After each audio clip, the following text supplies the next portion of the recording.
Sa sitio Matambao, kung saan ang mga punong niyog ay tila mga daliring humahaplos sa langit, kilala si Timo bilang sabungerong laging kapos. Kapos sa kapital, kapos sa swerte, kapos sa awa ng mga taong mabilis humusga. Anak siya ni Nanay Lusing, matandang may ubot hika, at kuya ni Lakay, na noong isang taon ay lumuwas sa syudad pero hindi na nakapagpadala. Sa barong-barong nilang yari sa pinagtagpi-tagping pawid at lumang tolda, ang musika ng gabi ay halong dagundong ng alon mula sa malayo, langit-ngit ng kawayan at ubo ng ina. Madalas sabihing mahina ang loob ni Timo sapagkat hindi siya marunong makipaghamunan sa mesa pagkatapos ng laban sa sabungan. Hindi rin siya makapalmukha para sa mga pusta-pustahan. Kapag natalo, lumalayo siya upang hindi marinig ang kantiyaw. Ngunit sa paghawak ng manok, may kakaiba sa kamay niya. Malumanay, marunong dumama, parang may ugnay sa tibok ng maliit na puso ng ibon. Ito ang tanging lakas na hindi kayang tawanan ng mga nakapaligid. Isang dapit hapon, matapos ang maghapong paglalakad sa palengke para maghatid ng sako-sakong darak kapalit ng kaunting bigas na hulugan, dinaanan ni Timo ang bangkito sa tabi ng ilog. Napansin niyang may matandang nakaputi, payat at walang tsinelas, tila napagod sa paglalakad. Ang buhok nito'y kasing puti ng buhangin sa may kanto ng sapa at ang mga mata ay parang talon, malalim at malamig. Karga ng matanda ang isang maliit na bayong na tila umiindayog. "Manong, saan po ang punta ninyo?" tanong ni Timo. Inilapag ang sako sa gilid ng daan. "Sa kabila, iha, iho," tugon ng matanda, parang nagkamali sa pagtawag. "Mahina na ang tuhod ko, ipagheya na ang bangka?" Sa sitio Matambao, ang ilog ang batas. Kung hindi ka marunong makiramay, lulunukin ka ng chismis at iilawan ka ng tingin. Kaya tinulungan ni Timo ang matanda. Tinawid nila ang ilog sa payapang bangka na gawa sa lumang punong kahoy. Tahimik ang tubig, kagat ng dilim ang pampang at ang mga alitaptap ay unti-unting nagsasaya sa kawalan ng ingay. Sa gitna ng pagtawid, sumigla ang hangin. Parang may sumipol mula sa ilalim at sa saglit na katahimikan napadapo sa balikat ni Timo ang isang alitaptap. Hindi basta liwanag, kundi liwanag na may hugis, sinlaki ng binhi ng mais, ngunit matalim sa retina, parang titik ng panalangin. Napansin niyon ng matanda at tipid ng ngumiti. "Nagugutom ka, Timo?" tanong ng matanda na parang alam na ang pangalang itinago ng gabi. "Medyo, manong, pero ayos lang," sagot ni Timo pinisilang sagwan. "Inuubo si Nanay Lusing, ang gamot ay mahal." Natahimik si Timo. Paano nalaman? Bumulong ang hangin sa mga dahon. Pumalakpak ang tubig sa gilid ng bangka. Nagduda siya pero hindi niya naitanong. May hiyaring humarang sa kanyang dila. Paglapag sa kabila, inabot ng matanda ang bayong. "Sa'yo na ito." "Ay, wag po. Ako pa ang dapat magabot ng pamas." "Sayo." Nanigas ang tinig ng matanda. Hindi marahas pero mariin. Parang utos ng isang pinuno na ayaw ng paulit-ulit. Napilitan si Timo. Nang silipin niya ang loob ng bayong, nakakita siya ng sisiw. Hindi pangkaraniwan. Mapusyaw na kahel ginto ang balahibo at ang tuktok nito'y parang munting korona na kulot. Ngunit higit sa lahat, may kakaibang tindig ang sisiw. Hindi barako ang tikas. Hindi rin inahin.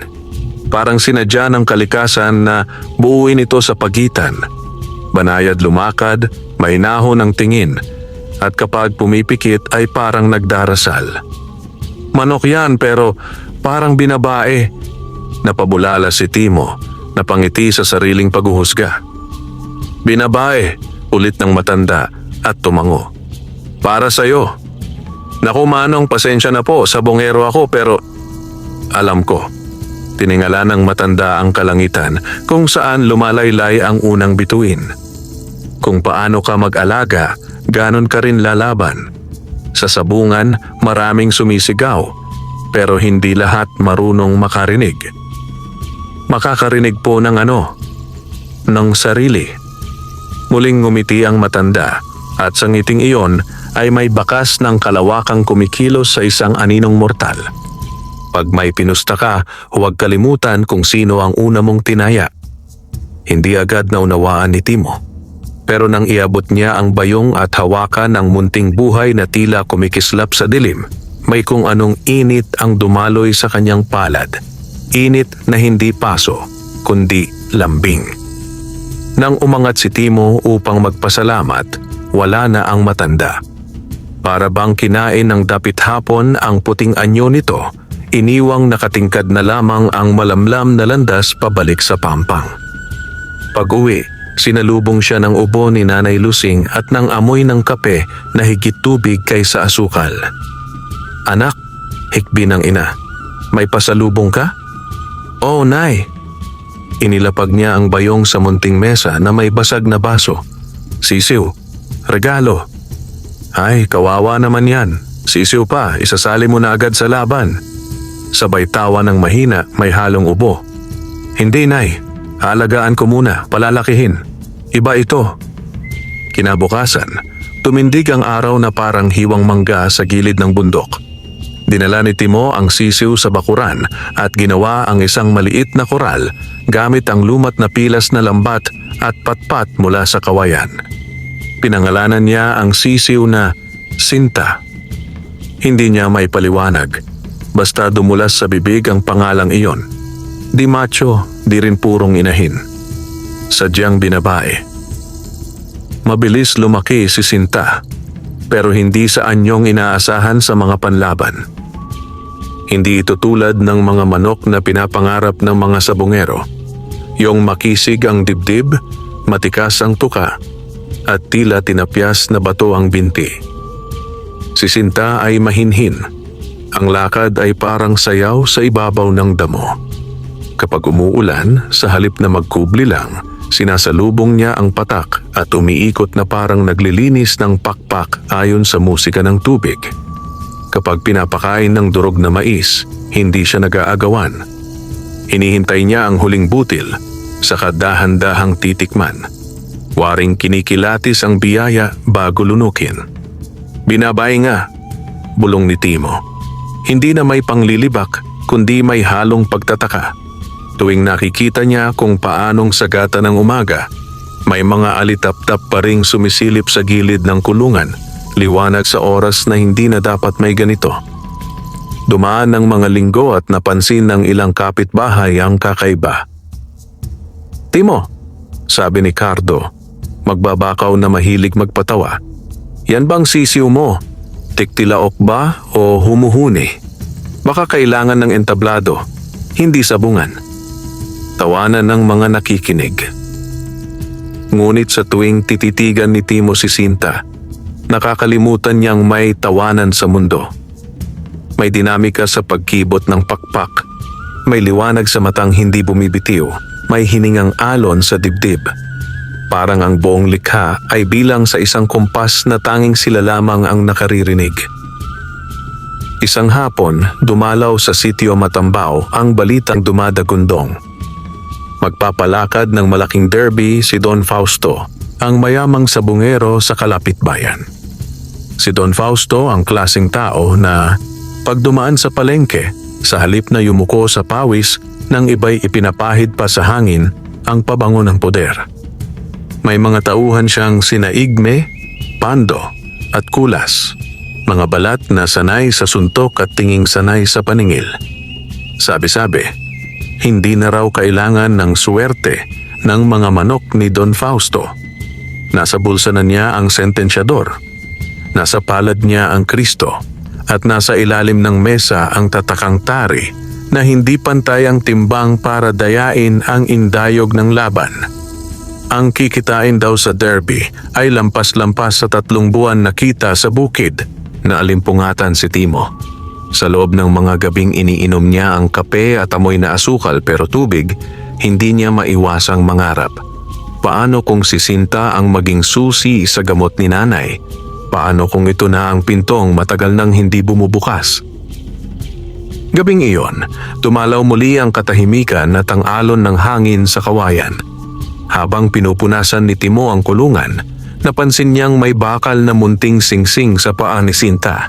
Tila kumikislap na parang hiyas na ikinubli ng lupa. Hindi niya matandaan kung kailan napunta roon. Nang hawakan niya ito, dumaloy sa daliri ang pilantik ng lamig na parang ulap sa gubat.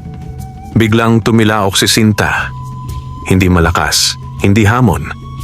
Isang tilaok na parang panata, maikli, payapa at tiyak. Kung panata mo, Sinta, bulong ni Timo. Panata ko rin. Kinabukasan, natuyuan siya ng gatas at tinapay pero nadagdagan siya ng tapang. Sa palengke, kinausap niya si Aling Saria, tindera ng darak at kaibigang marunong magkwenta ng pag-asa. Maglalaban ako sa derby ni Don Fausto. Anya, halos pabulong, parang lihim na kasal. Laban? Napaawang ang bibig ni Aling Saria. Kanino ka kukuha ng pusta? May ipon pa si Nanay Lusing sa ilalim ng banig. Yung kaunting tinatabi namin. Huwag mong galawin ang gamot. Singit ni Aling Saria, galit ang kabog ng tinig pero malambot ang mata. Kung totoo ang sabi-sabi, hindi patas ang sabungan nila Don Fausto. Napayuko si Timo. Pero baka may himala. Himala ang inaasahan ng dukha kapag malabong kumampi ang batas. Buntong hininga ni Aling Saria. Pero kung matinong himala, hindi nambubulag, siguraduhin mong hindi ka manlilimot. Hindi ko po. Umuwi si Timo na may hawak na supot ng mais at kaunting asukal, ipinautang ni Aling Saria. Sa daan pa uwi, tiningnan niya ang langit. Payapa, kulay abuhing perlas, parang inaantok. Sa dulo ng kalye, may balikat na biglang sumulpot mula sa anino. Si Igme, isa sa mga tauhan ni Don Fausto. Hoy! Hagod ni Igme. Narinig kong sasali ka. Sabi ni Don, pwede kang pumirma para sa mababang pusta kesa mapahamak. May kindat na malamig sa mata ni Igme. May pangakong hindi dapat tuparin.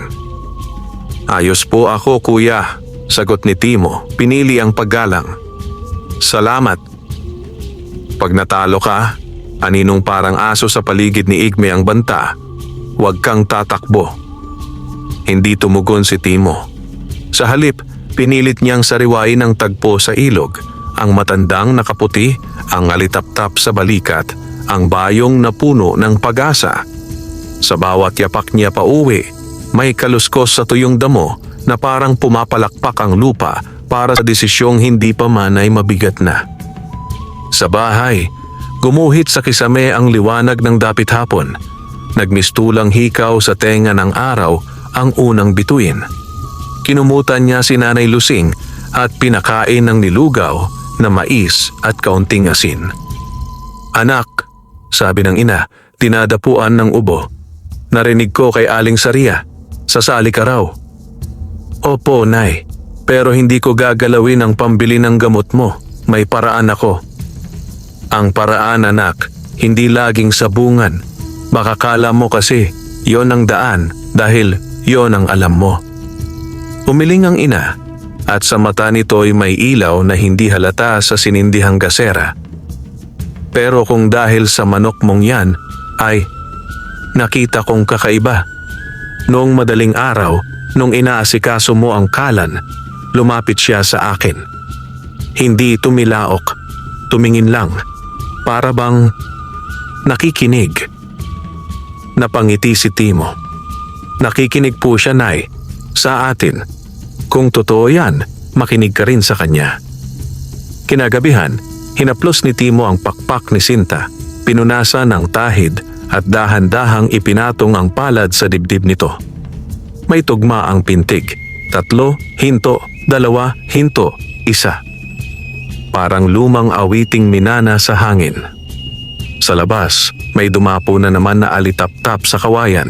Kasunod ang isa pa, at isa pa, hanggang sa nagmistula itong munting bituin na bumababa mula sa langit upang makipag-ugnay sa mga aninong tao. Sinta, mahina at mabagal ang bawat pantig. Hindi kita ibubulid sa laban na hindi ka handa. Pero kung ito ang dapat, lalaban tayo hindi para sa yabang, kundi para sa gamot ni nanay at sa pag-ahon. Sa unang pagkakataon, tumugon si Sinta. Hindi sa tilaok, kundi sa pagkibot ng pakpak na parang sinasakalang haplos ng hangin, at sa paglapit ng ulo nito sa palad ni Timo, marahang dinampi ang tuka, isang selyo ng pangakong hindi tinatali ng lubid o ng pera. Kinabukasan, dumalaw si Mang Sebio, matandang veteranong sabungero na minsang naging coach ni Timo bago siya tuluyang mahulog sa hanay ng mga dehado. Dinala siya ni Aling Saria, pinakiusapan. Tingnan mo nga raw yung manok ng bata. Pinakawalan ni Timo si Sinta sa bakuran. Umikot ito, tumalon ng bahagya, saka tumigil sa tapat ni Mang Sebio na nakasandal sa puno ng santol. Napakunot ang noo ng matanda. Iho, kakaiba ang tindig nito. Binabae po, mabilis na sagot ni Timo, parang depensa. Hindi, umiling si Mang Sebio. Kakaiba kasi bihira ang gantong balanse. Pansinin mo ang biya ng likod. Hindi barako, pero hindi rin inahin. Pakinggan mo ang yabag. Ayun o, tik, tik, tik. Hinto, tik, tik. Parang sinusukat ang mundo bago tumapak. Sa laban, Mang? Tanong ni Timo.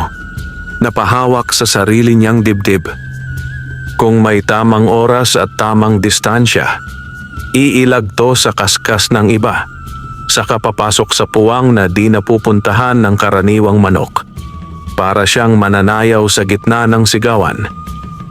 Tumingin si Mang Sebio sa mata ni Timo. Pero tandaan mo, hindi siya sandata, kasama mo siya.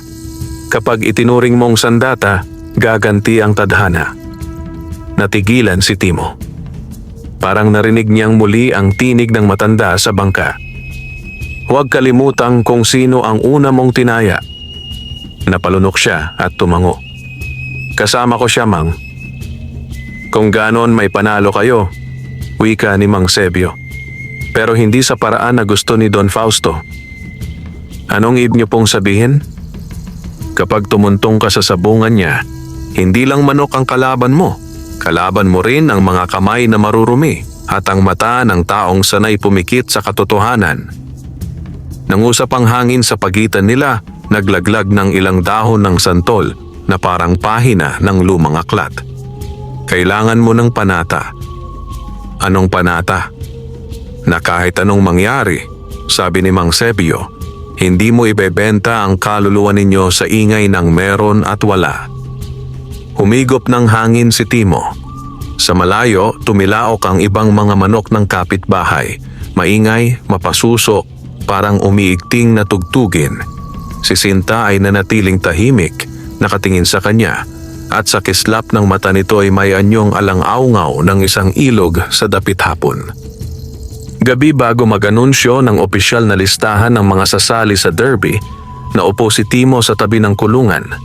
Sa Sabado, Sinta, bulong niya, magpapalista ako, pero kung ayaw mo, iparamdam mo sa akin. Sa halip na tumilaok, marahang sumayad ang dila ng hangin sa pakpak ni Sinta at parang sagot, umilaw ang munting singsing sa paa nito. Sandali, masinsin, sapat upang makita ang sariling anino ni Timo sa pintig ng liwanag. Salamat, sabi ni Timo. At sa salitang iyon, parang nahulog ang bigat sa kanyang balikat, iniwan itong tuwid at handa. Kinabukasan ng umaga, sa palengke kung saan ang mga tindera ay boses ng bayan at ang panukat ng tama at mali ay presyo ng isda at sigaw ng mantika, pinirmahan ni Timo ang kanyang pangalan sa listahan ng mga kalahok. May dalawang matang agad tumarak sa kanya mula sa dulo ng mesa. Don Fausto, nakabarong sa gitna ng init, ngiting malamig at matang sanay magbawas ng tao sa bilang ng pera. Ah, ang mahirap na sabungero. Wika ni Don Fausto, parang nag-aabot ng baso ng tubig na may yelo pero nalagyan ng asin. Sumali ka? Maganda. Magaling daw yang manok mo, manok na binabae, sabi ng mga tsismosa. Magaling kasi marunong makinig, tugon ni Timo, hindi nakipagtaasan ng boses.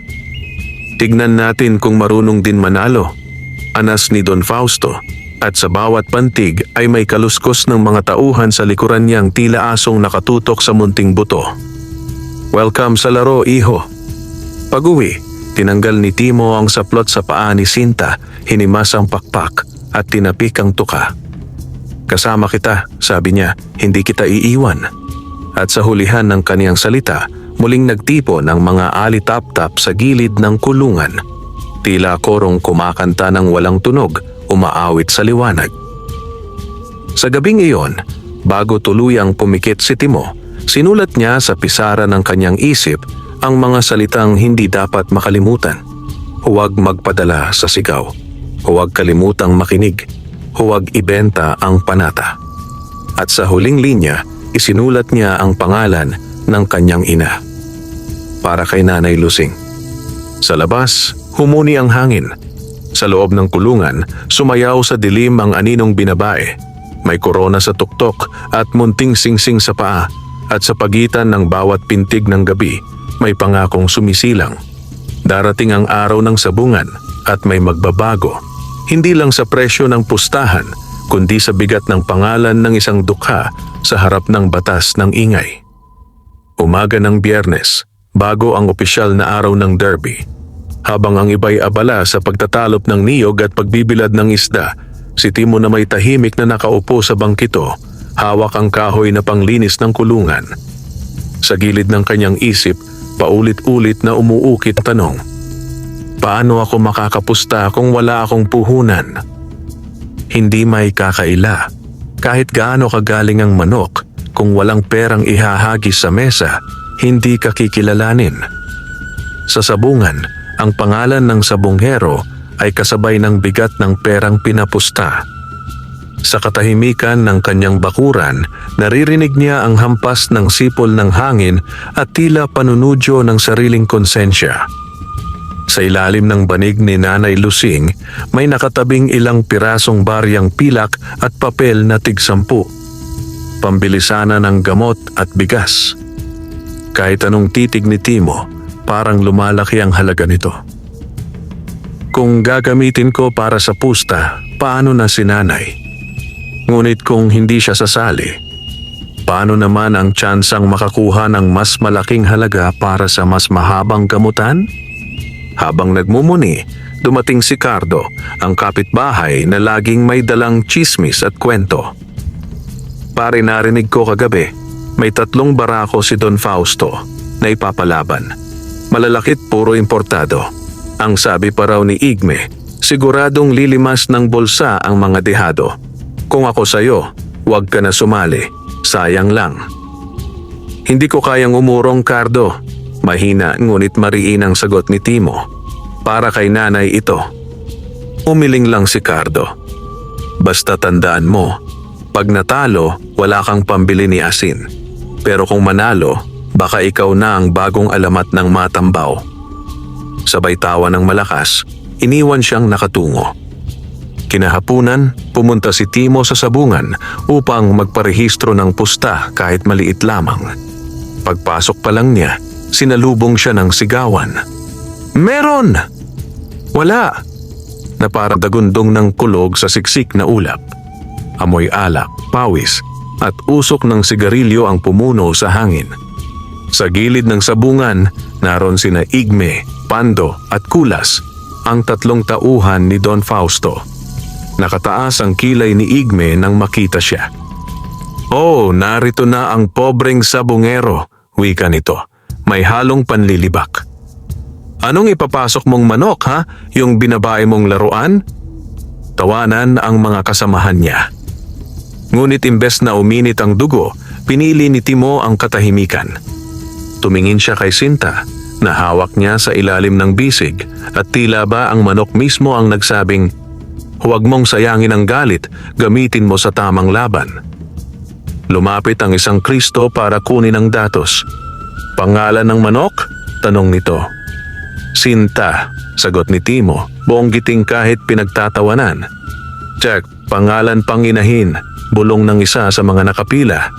Pero isinulat pa rin ng Kristo ang pangalan kasama ng maliit na pusta ni Timo. Sa lahat ng nakapila, siya ang may pinakamaliit na taya. Isang katotohanang pinagtawanan ng ilan. Habang naglalakad pa uwi, hinarang siya ni Igme sa eskinita. Timo, pakinggan mo ko. Sa Sabado, kapag nakita mong ang kalaban ninyo'y isa sa mga barako ni Don, umurong ka na. Sayang ang buhay mo kung ipipilit mo. Bakit? Takot ba kayong matalo ng isang binabae? Sagot ni Timo, sa wakas ay hindi na kinaya ang tukso. Nagningas ang mata ni Igme, ngunit pinigilan siya ni Pando.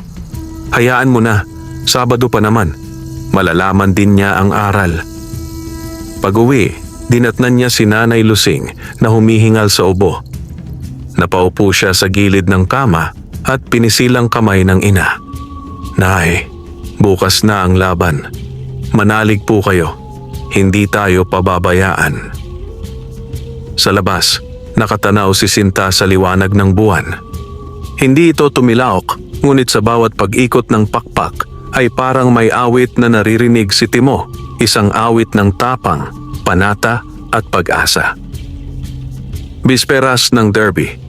Sa buong sitio Matambao, walang ibang usapan kundi ang laban kinabukasan. Ang mga batay naglalaro sa daan habang inuugoy ang mga pinulot na balahibo. Ginagaya ang sigaw ng mga Kristo sa sabungan. Ang matatanda na may nagbubulungan. Kaya ba talaga ni Timo ang mga barako ni Don Fausto? Binabae pa naman ang manok niya. Ngunit sa barong-barong ni na Timo, tahimik ang gabi. Nakatabi niya sa banig si Nanay Lusing. Humihinga ng mabigat, may ubot hingal sa dibdib. Sa sulok naman, sa sariling kulungan na yari sa kawayan at lumang lambat, naroon si Sinta. Ang manok na binabae, mahinhin ang tindig, ngunit may kakaibang ningning ang mata. Habang nakapikit si Timo, dinapuan siya ng isang panaginip. Nasa gitna raw siya ng isang malawak na sabungan, walang tao, walang sigawan, walang pera. Doon, nakatayo ang matandang nakaputi. Ang engkantong nagbigay sa kanya kay Sinta. Sa kanyang mga kamay, hawak nito ang maliit na singsing na pilak na nakita na ni Timo sa paa ni Sinta. Alam mo ba, wika ng matanda, hindi lahat ng manok ay isinilang para sa laban. Ang iba'y isinilang para sa sayaw. Sayaw? Tanong ni Timo. Sayaw ng buhay at kamatayan, tugon ng matanda. Ang tawag namin dyan ay tiwangwang. Sa mata ng sabunghero, ito'y manok na binabae, mahinhin, walang tapang. Pero sa mata ng engkanto, ito'y nilalang na may balanse ng babae at lalaki. May tikas, may lambing, may tuso, may tiyaga. Ang tiwangwang ay hindi lumalaban para pumatay. Lumalaban ito para mabuhay. Hindi agad nakaimik si Timo.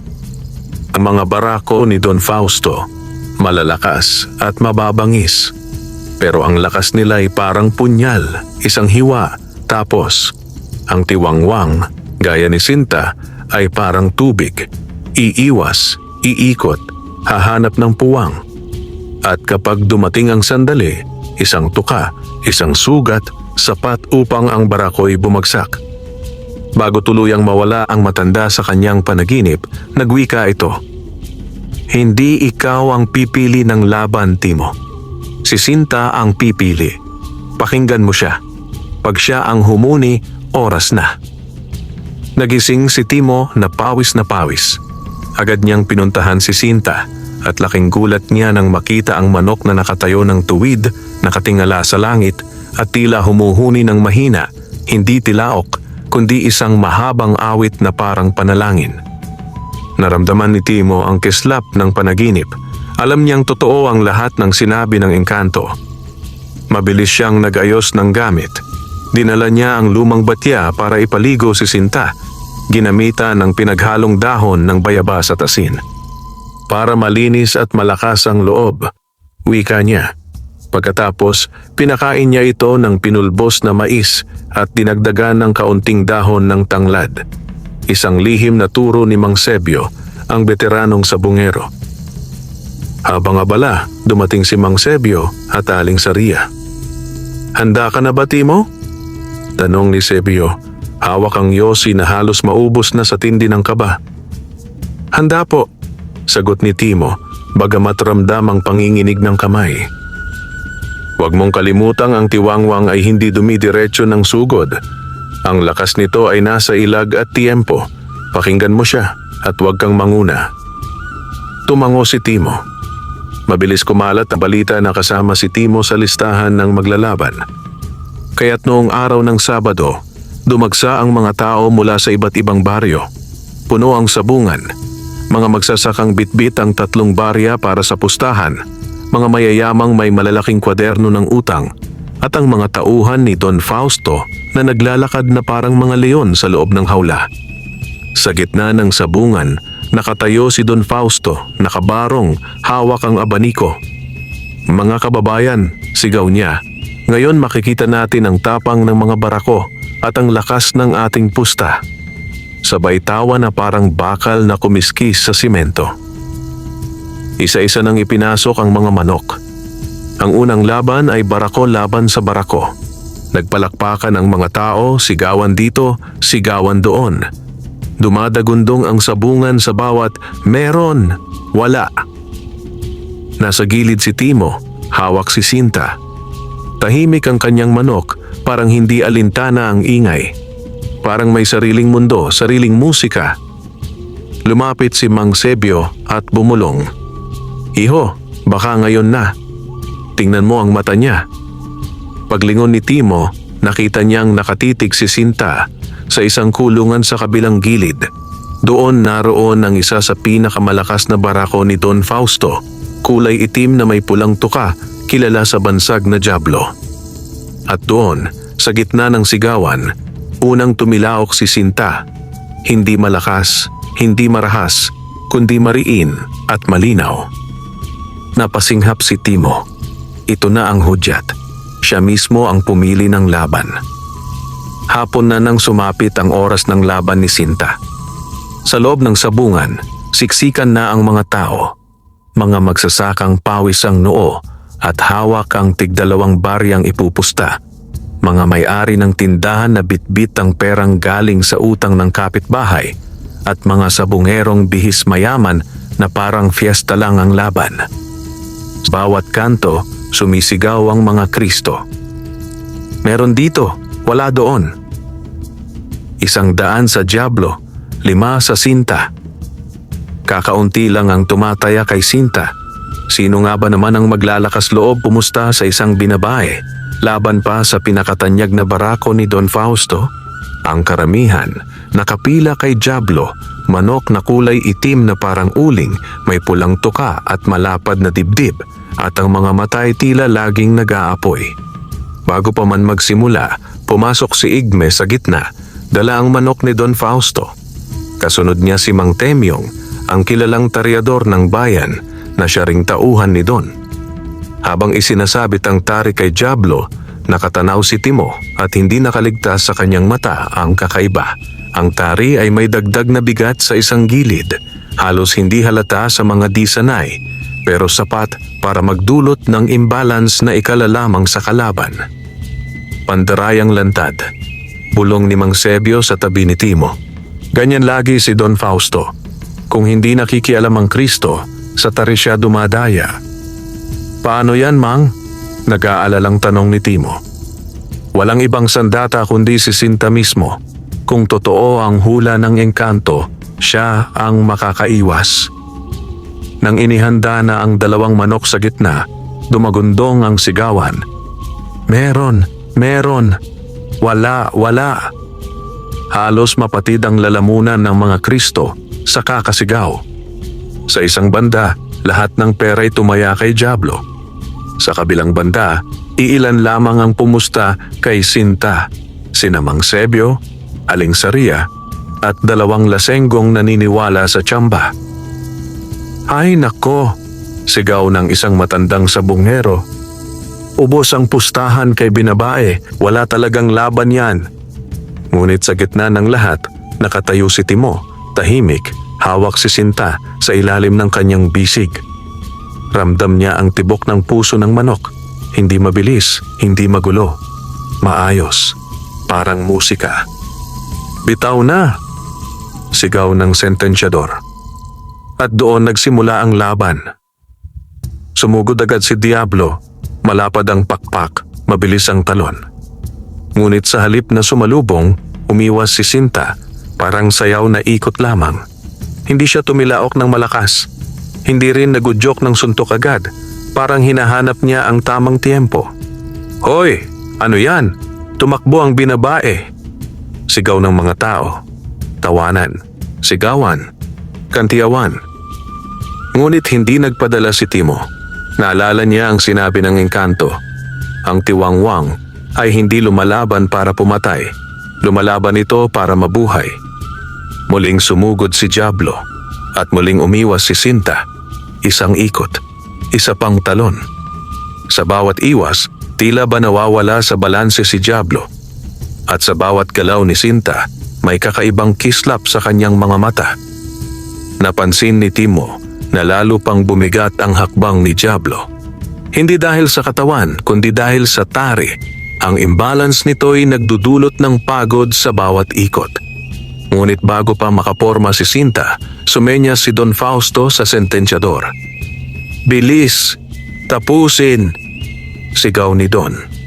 At sa utos na iyon, nagbigay daan ang referee upang bigyan ng mas mahabang distansya si Diablo. Isang pabor na alam ng lahat. Lantarang daya, bulong ni Mang Sebio. Ngunit walang naglakas loob magsalita. Muli, lumipad si Diablo, galit, mabilis, at paladya ang sugod. Akala ng lahat, matatapos na ang laban. Ngunit sa mismong iglap ng pagtama na talon, umikot si Sinta. Isang pag-ikot na parang sayaw. At saka dumapo ang kanyang unang tuka sa leeg ni Diablo. Isang sugat, maliit, ngunit sapat upang magdulot ng biglang kahinaan. Nagulat ang mga tao. Pumailan lang ang bulungan. Paano nakailag? Binabae ba yan o engkanto? Ngunit hindi pa tapos. Muling lumaban si Diablo, kahit sugatan, at muling nagpalakpakan ng tao. Ngunit sa bawat ulos, mas lalong umiwas si Sinta. At sa bawat iwas, may kasamang isa pang tuka, isa pang sugat. Sayaw ng buhay at kamatayan. Bulong ni Timo, nakatitig. At doon niya napagtanto. Totoo ang lahat ng sinabi ng engkanto. Ang laban ni Sinta ay hindi sigaw, hindi yabang, kundi musika ng tiempo at tiyaga. Sa dulo ng round, parehong sugatan ang mga manok. Ngunit nakatayo si Sinta, tahimik pa rin, parang hindi nasugatan. Si Diablo na may hingal na, nanginginig at halos di na makatindig. Pumailan lang ang ingay sa sabungan matapos ang unang salpukan ni Sinta at Diablo. Ang mga tao'y nagtataka. Paano nakaiwas ang binabae at nakatuka ng tama sa barako ni Don Fausto? Hindi iyon karaniwang iwas, kundi sayaw na may tiempo. Ang mga nakakita ay napamulagat, ang iba'y natahimik at ang ilan na may nagsimulang magbulungan na baka may agimat ang manok ni Timo. Ngunit bago pa maideklara ng sentensyador ang panalo, umakyat agad sa entablado si Don Fausto. Hindi pa tapos ang laban, mariing sigaw niya. Sugatan lang si Diablo, hindi pa bagsak. Naroon ang kapangyarihan ng pera at impluensya. Kahit halatang pagod na at halos hindi makatindig ang kanyang manok, napilit ni Don Fausto ang sentensyador na ituloy ang laban. Ang mga tao'y nagiyakan at nagpalakpakan. Ang iba dahil gusto ng mas matinding eksena, ang iba ay dahil sa takot kay Don Fausto. Muling nagharapan ng dalawang manok, ngunit sa bawat hakbang ni Diablo, bakas ang panghihina. Si Sinta na may nakatayo, tuwid at tahimik, waring naghihintay ng hudyat. Bitaw na uli, sigaw ng sentensyador. Muling sumugod si Diablo, pilit na itinaas ang katawan, ngunit sa mismong iglap ng paglapit, umikot muli si Sinta at tumuka ng mariin sa mismong mata ng barako. Isang sigaw ang pumunit sa hangin, hindi ng tao, kundi ng manok na napilayan. Bumagsak si Diablo, hindi na tumindig. Tahimik ang buong sabungan sa ilang segundo. Walang sumigaw, walang meron o wala. Lahat ay napako ang tingin sa maliit na binabae na nakatayo sa gitna. Hindi nanginginig, hindi lumalaban pa, kundi tahimik na nakatingin kay Timo na para bang sinasabing, tapos na. Ngunit hindi papayag si Don Fausto. Umakyat siya muli sa entablado, dala ang tinig na sanay sa utos. Hindi maaari, hindi pa patas to. Pinalo lang sa mata, hindi pa bagsak ng tuluyan. Ngumiti si Igme at agad lumapit sa referee. May inilabas itong maliit na sobre na puno ng pera, palihim na inabot. Napangiti ang referee at biglang nagbago ang tono. Ang laban ay tabla, ulitin bukas. Tabla? Sigaw ng mga tao. Bumagsak na ang Diablo. Lantarang daya, bulong ni Mang Sebio, nanginginig sa galit. Pero anong magagawa natin kung hawak niya ang referee? Timo ay natigilan. Gusto niyang sumigaw, gusto niyang ipaglaban ng totoo, ngunit nang tingnan niya si Nanay Lusing na nasa gilid ng sabungan, nakaupo at humihingal, naisip niyang wala siyang lakas para kalabanin ang buong sistemang hawak ni Don Fausto. Pag-uwi, tahimik ang kanilang barong-barong. Inilapag ni Timo si Sinta sa kulungan at umupo sa tabi nito. Panalo ka na, pero ninakaw pa rin, bulong niya.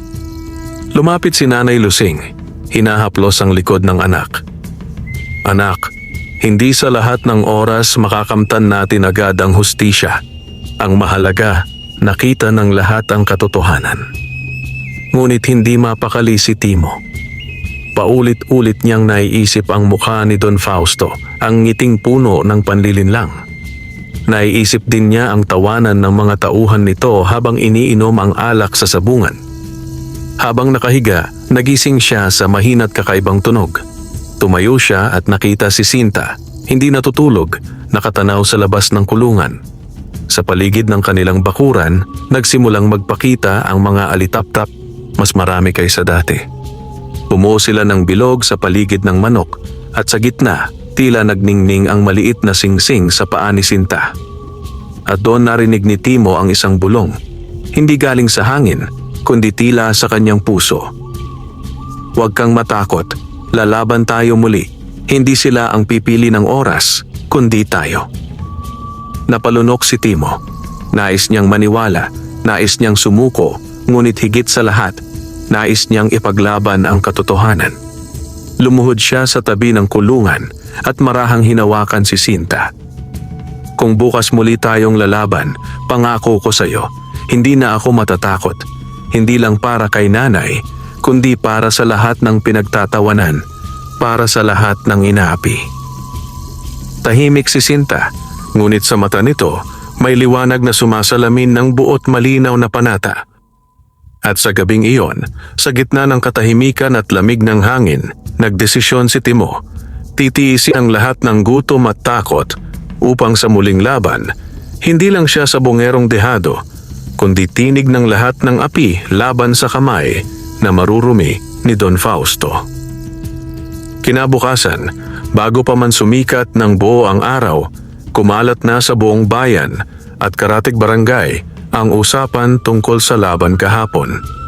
Sa bawat tindahan ng kape, sa bawat kanto, sa ilalim ng bawat puno ng mangga kung saan nagkukumpulan ng matatanda, iisa ang paksa, ang binabaeng manok na tinalo ang barako ni Don Fausto. Tihado yon, pero nakatuka sa Diablo. Sigaw ng isang lalaking nagtitinda ng sigarilyo. Nako, baka may mutya. Hindi pwede yon sa sabungan, daya rin yon, sagot ng isa. Kung mutya man, bakit hindi natin nakita?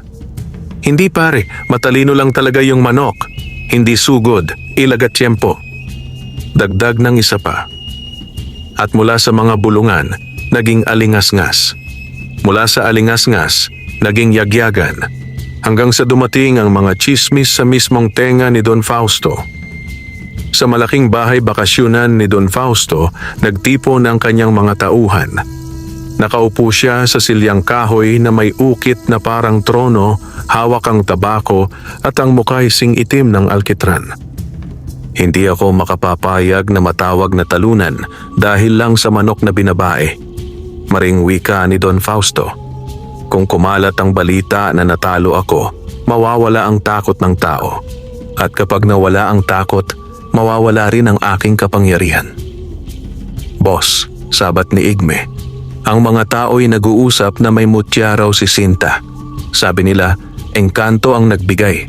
Kung ako sa'yo, gamitin natin yan. Paano? Sabihin natin na si Timoy may pakana ng kababalaghan. Isisiwalat natin na ang kanyang manok ay hindi natural, kundi gawa ng kulam o agimat. Kapag naniwala ang mga tao, wala nang maniniwala sa panalo niya. Dehado pa rin siya sa susunod. Napangiti si Don Fausto, sabay hampas ng abaniko sa mesa. Magaling. Kapag takot ang tao, madali silang utuin. Hayaang kumalat ang balitang engkantado ang manok ng mahirap na iyon. Samantala, sa palengke, dumating si Timo upang bumili ng kaunting darak at asin para kay Sinta. Pagdating niya, sinalubong siya ng mga bulungan. Ayan na yung sabungero, may manok daw na may mutya. Baka nga may agimat. Kung hindi, paano matatalo ang dyablo? Pero kung may agimat, hindi ba't bawal iyon sa laban? Nararamdaman ni Timo ang bigat ng mga matang nakatingin sa kanya. Hindi niya alam kung matutuwa ba siya na pinag-uusapan siya o madudurog dahil kinukot siya at pinagbibintangan ng daya. Lumapit si Aling Saria at inabot ang darak. Anak, huwag mong intindihin ang mga salita ng tao. Ang mahalaga, alam mong patas ang laban. Oo nga po, Aling Saria, pero paano kung maniwala sila sa kasinungalingan ni Don Fausto? Baka sa susunod na laban, wala nang papanig sa akin. Huwag kang mangamba. Ang mga tao madaling maniwala sa chismis, pero kapag nakita nila ang katotohanan, doon sila bumabalik. Kinahapunan, naglibot ang mga tauhan ni Don Fausto sa baryo. Nagpanggap silang mga karaniwang manonood, pero dala nila ang parehong kwento. Si Timo, may agimat, kaya nanalo. Bawal dapat ang engkanto sa sabungan. Kung pinayagan niyan, baka masira ang derby. At sa bawat bibig, lalo pang lumakas ang sigaw. Dehado yan, hindi pwedeng manalo. Pag-uwi, nadatnan ni Timo si Sinta sa kulungan, payapa at tahimik. Sa paligid, muling nagtipon ang mga alitap-tap. Napaupo siya at nagbuntong hininga. Paano ko haharapin ang ganitong klase ng laban, Sinta? Hindi lang pala sa sabungan, kundi pati sa salita ng tao. Hindi tumilaok ang manok. Ngunit lumapit ito sa kanya at marahang dinampian ng tuka ang kanyang kamay. Sa sandaling iyon, tila narinig ni Timo ang tinig na pumapasok sa kanyang puso. Hindi lahat ng laban ay sugod. Ang iba'y katahimikan, ang iba'y pagtitiis. Ang mahalaga, huwag kang bibitiw sa panata. At doon muling tumatag ang loob ni Timo. Kahit paanong paninira, kahit anong daya, kahit pasabihing dehado siya, handa siyang lumaban muli. Dumating ang gabi ng muling laban. Ang sabungan sa bayan ay nagmistulang piyesta. Punong-puno ng tao, mas siksik kaysa dati. Sa bawat gilid ay may ilawan na naglalagablab, tumatama sa pawis ng mga manonood na tila apoy na sumasabog sa ere. Ang sahig ay basa ng dugo mula sa mga naunang laban at ang hangin ay amoy alak, sigarilyo at kaba. Meron dito, meron dito. Wala doon, dehado yan. Sigawan ng mga Kristo na halos mapatid ang lalamunan. Sa bawat tawag ng meron at wala, mas lalong lumalakas ang dagundong ng tao. Lahat ay naghihintay ng muling pagtutuos, ang binabae laban sa bagong barako ni Don Fausto. Ang pinakawalan ni Don Fausto ngayon ay mas mabangis pa kaysa sa naunang si Diablo. Kulay pula ang balahibo nito, malapad ang dibdib at matalim ang mga mata. Bansag sa kanya ay Commander, manok na kilala sa walang habas na sugod at walang takot na tuka. Ayon sa mga chismis, 3 beses nang pumatay ng kalaban sa isang iglap lamang. Patay na si Binabae, bulong ng isa sa mga sabonghero sa tabi ni Timo. Hindi tatagal iyan, dagdag ng isa pa. Ngunit tahimik lang si Timo. Hawak niya si Sinta, ramdam ang tibok ng puso ng kanyang kasama. Hindi ito mabilis o magulo, banayad, parang musika ng paghinga. Bago magsimula ang laban, nagsidagsaan ang pustahan. Halos walang tumaya kay Sinta. Lahat ng pera'y nakasalang kay Commander. Maging ang mga magsasakang dati lihim na bilib sa Binabae, ngayon ay umatras. Dehado yan, hindi tatagal. Engkanto raw yan, pero kahit engkanto, matatalo pa rin. At sa gitna ng lahat ng iyon, nakatayo si Timo. Halos wala siyang kakampi kundi si Mang Sebio, si Aling Saria at iilang lasenggong naniniwala sa tsamba. Ngunit sa kanyang dibdib, muling bumalik ang alaala ng bulong ng engkanto. Hindi ikaw ang pipili ng laban, si Sinta ang pipili. Bitaw na, sigaw ng sentensyador. Mabilis sumugod si Commander, sugod na parang apoy na bumabalot sa sahig ng sabungan. Malapad ang pakpak, malakas ang pitik ng binti. Isang iglap, muntik nang tamaan si Sinta ng tari. Ngunit gaya ng dati, umiwas ang Binabae, ikot, talon, atras. Parang sumasayaw sa liwanag ng ilawan. Natawa ang ilan sa mga tao. Tumakbo na naman. Hindi lalaban, iiwas lang. Ngunit ang mga mata ni Timo'y nakatutok kay Sinta. Alam niyang hindi ito tumatakbo. Hinahanap lang nito ang tamang tiyempo. Sa gilid ng sabungan, napansin ni Timo ang isa sa mga tauhan ni Don Fausto, si Igme. May hawak itong maliit na palasyo ng asin at dinidilig sa sahig ng sabungan, palihim na itinapon sa bahagi kung saan palaging umiikot si Sinta. "Daya!" bulong ni Mang Sebio. "Kapag tinamaan ng asin sa sugat, lalambot ang manok mo." Ngunit wala nang magagawa si Timo. Nasa gitna na ng laban si Sinta. Muling sumugod si Commander at sa pagkakataong ito, natamaan si Sinta sa pakpak. Tumaloy ang dugo at pumalakpak ang mga tao. "Wala na! Tapos na! Dehado!" Ngunit imbes na bumagsak, umilag pa rin si Sinta. Kahit sugatan, nagpatuloy siya sa pag-ikot, hindi nagpatinag, at sa bawat ilag ay may kasamang mahinang tuka. Maliit na sugat dito, maliit na sugat doon. Unti-unti, kinakalawang ang lakas ng Commander. Habang pinagmamasdan, napakapit si Timo sa kahoy ng kulungan. "Sinta," bulong niya, "huwag kang sumuko. Kahit sugatan ka, nandito ako. Kasama mo ako. Hindi ako bibitaw." At sa sandaling iyon, tila ba tumugon si Sinta. Isang malakas na tilaok na pumailan lang sa buong sabungan. Boses na kakaiba sa dati. Hindi iyon tilaok ng pangkaraniwang Binabae. Iyon ay tilaok na puno ng tapang at panata. Nagulat ang lahat. Tumigil ang tawanan. Sa unang pagkakataon, nagkaroon ng katahimikan. At sa ilalim ng ilawan, kitang-kita ng lahat. Ang maliit na manok na Binabae, sugatan man, ay nakatayo pa rin, tuwid at handang lumaban hanggang dulo. Ang sabungan ay umuugong sa kakaibang sigla. Nasa gitna si Sinta, sugatan ngunit matatag, at sa harap niya si Commander, ang barako ni Don Fausto, na unti-unting nanghihina sa sunod-sunod na maliliit na tuka. "Hindi pwede!" sigaw ni Don Fausto mula sa gilid ng sabungan. "Hindi ako matatalo ng isang Binabae."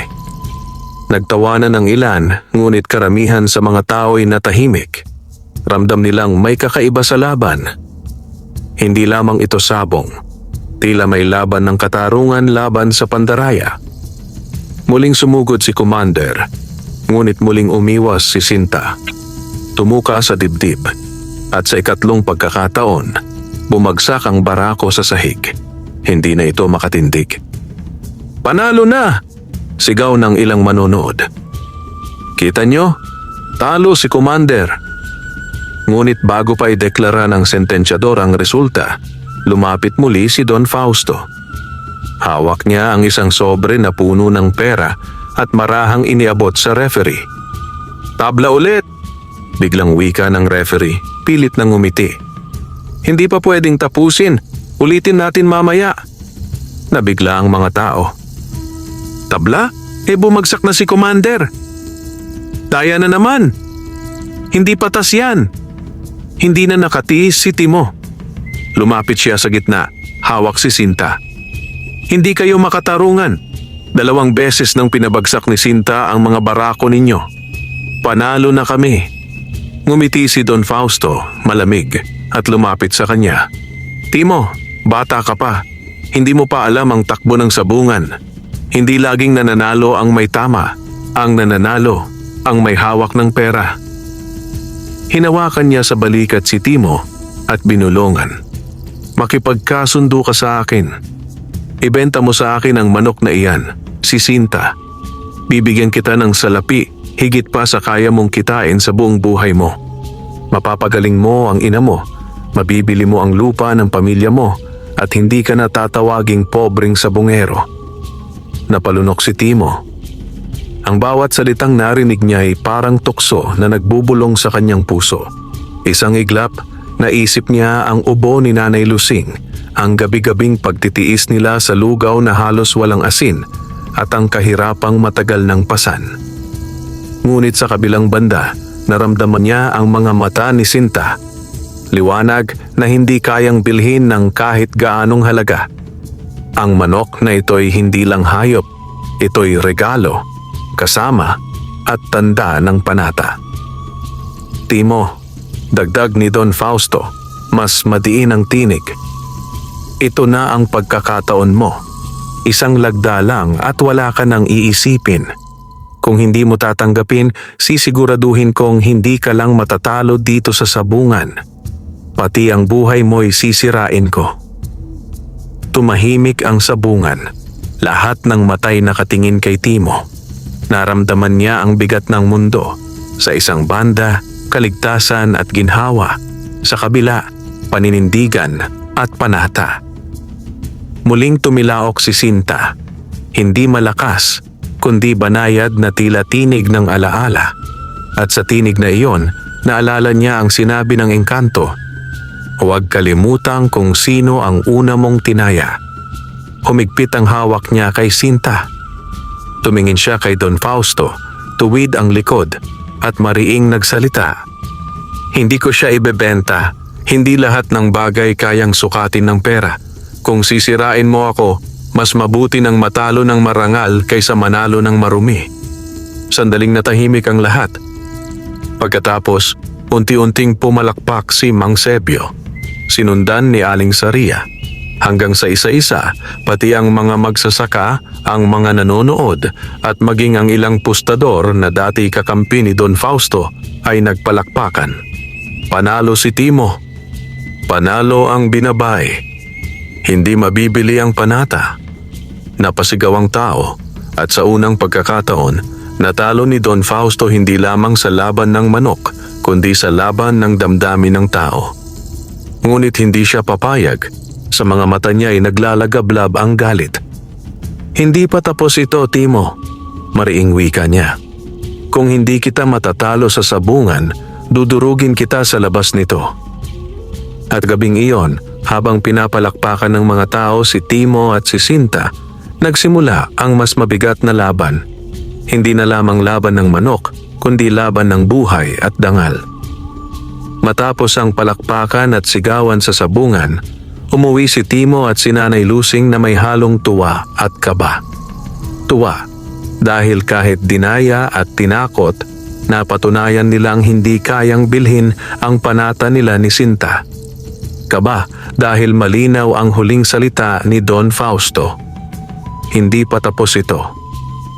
Kinabukasan, Kumalat sa baryo ang mga tao ni Don Fausto.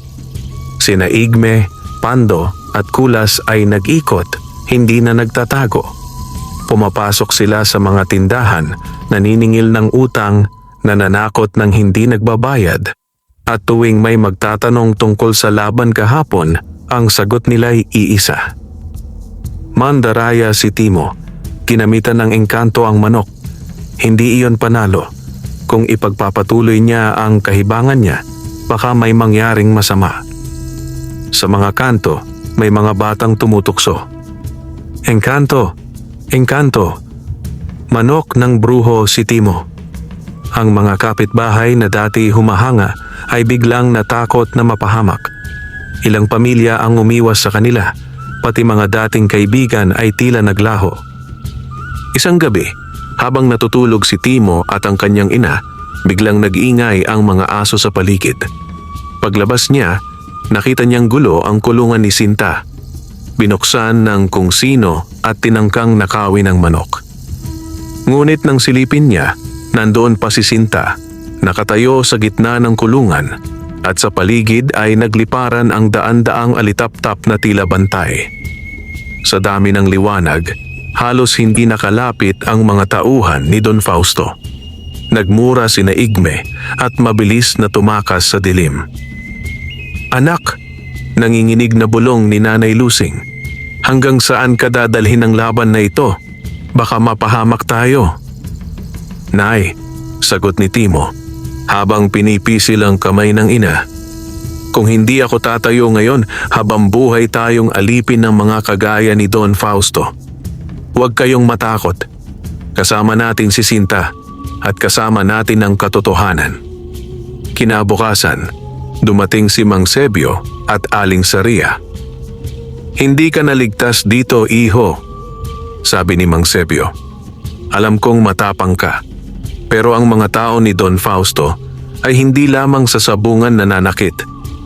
Baka pati buhay mo at ng nanay mo ay bawiin nila." "Kung gano'n, anong gagawin ko, Mang?" tanong ni Timo. "May huling laban pa," sagot ni Sebio. "Narinig ko, magpapatawag si Don Fausto ng Grand Derby. Lahat ng pinakamalalakas na manok ay isasalang. At sigurado akong gusto niyang ilagay ka sa gitna para ipahiya sa lahat. Kapag natalo ka roon, tuluyang mawawala ang pangalan mo. Pero kapag nanalo ako, hindi lang pangalan mo ang aangat. Magigising ang buong bayan. At baka iyon ang simula ng pagbagsak ng paghahari ni Don Fausto." Natahimik si Timo. Mabigat ang desisyon, ngunit ramdam niyang ito ang huling hakbang ng laban. Tumingin siya kay Sinta, na payapang nakapikit, at muling naalala ang bulong ng engkanto. "Huwag mong ibebenta ang panata." Sa gabing iyon, lumuhod si Timo sa tabi ng kulungan. Ang hangin ay malamig, ang buwan ay bilog at puti, at ang mga alitap-tap ay nagtipon na parang mga bituin na bumaba sa lupa. "Hinding-hindi kita ipagpapalit, Sinta. Hindi kita ibebenta, hindi kita iiwan. Sa darating na Grand Derby, lalaban tayo. Hindi para sa pera, hindi para sa yabang, kundi para sa katarungan, para kay nanay, para sa mga kagaya nating api, para sa bayan na matagal nang tinatapak-tapakan ng mga sakim." At nang isara niya ang mata, narinig niyang tumilaok si Sinta. Hindi mahina, kundi malakas at buo, tila sigaw ng panata na umalingaw-ngaw sa buong gabi. Dumating ang araw ng Grand Derby. Ang sabungan ay nagmistulang entablado ng digmaan. Libo-libong tao ang dumagsa, hindi lamang mula sa bayan kundi pati sa karatig probinsya. May mga mayamang sakim na sabongerong kilala, mga alipores na bihis mamahalin at mga ordinaryong mamamayan na nagdala ng baryang pusta. Lahat iisa ang pakay, masaksihan kung paano dudurugin ni Don Fausto ang binabaing manok ni Timo. Sa gitna ng sabungan, nakapaskil ang malalaking ilaw na parang araw sa gabi. Ang sahig ay naglalangis sa dugo ng mga naunang laban at ang hangin ay puno ng amoy ng alak, sigarilyo at matinding tensyon. Mga kababayan, sigaw ng sentensyador.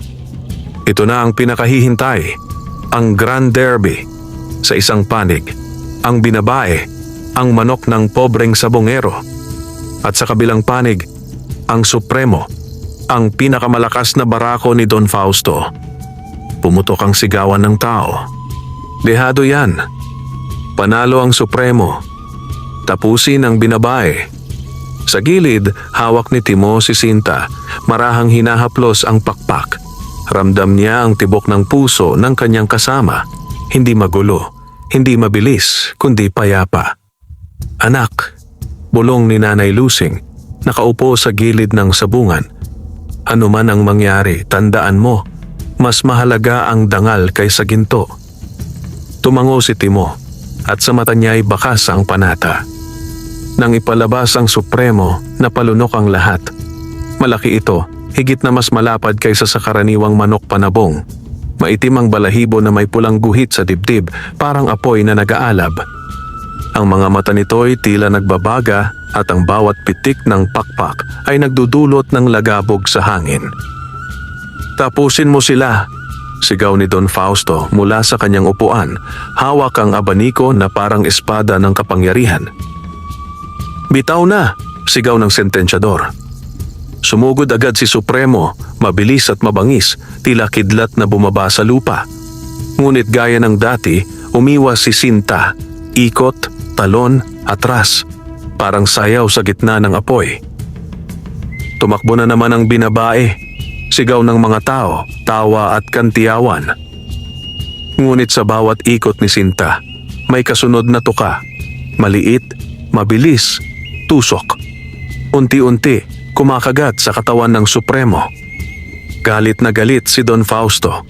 Tumango siya kay Igme na agad nagpalusot ng maliit na patak ng lasong likido sa paa ng Supremo upang tumalab ang sugat kapag dumapo ang tuka ni Sinta.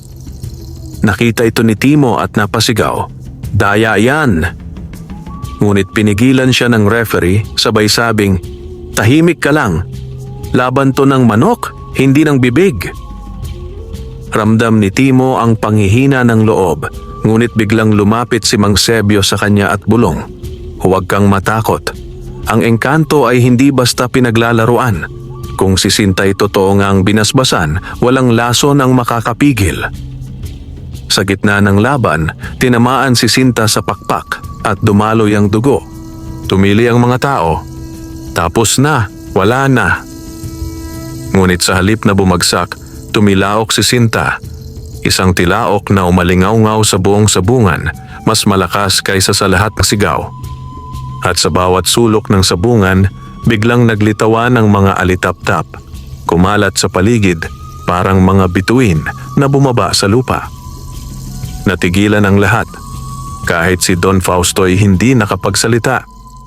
At sa iglap na iyon, dumiretso si Sinta, isang tuka, isang sugat sa leeg ng Supremo. Bumagsak ang barako, pilit itong bumangon, ngunit isa pang tuka ang dumapo sa mata at tuluyang bumagsak, wala ng buhay. "Imposible!" sigaw ni Don Fausto, tumayo sa kanyang upuan. "Hindi totoo yan, mandaraya sila." Ngunit hindi na siya pinakinggan ng mga tao.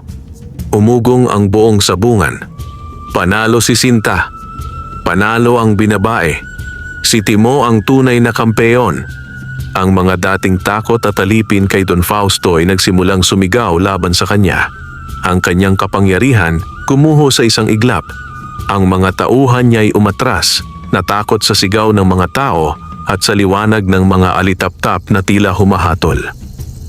Hawak ni Timo si Sinta, sugatan ngunit nakatayo pa rin, at sa gitna ng palakpakan, tumilaok ito ng malakas. Isang huling tilaok na nagsilbing sigaw ng katarungan. Lumapit si Nanay Lusing, yakap ang anak. "Anak, hindi lang tayo ang nanalo, ang buong bayan ay nagising." At sa gabing iyon, sa ilalim ng mga ilawan, nagwakas ang paghahari ng sakim na sabongero. Ang binabae, ang manok na mula sa engkanto, ang naging simbolo ng panata, dangal at pag-asa. Hindi na lamang si Timo ang dukhang sabongero. Siya na ngayon ang tinig ng mga inaapi. Wakas,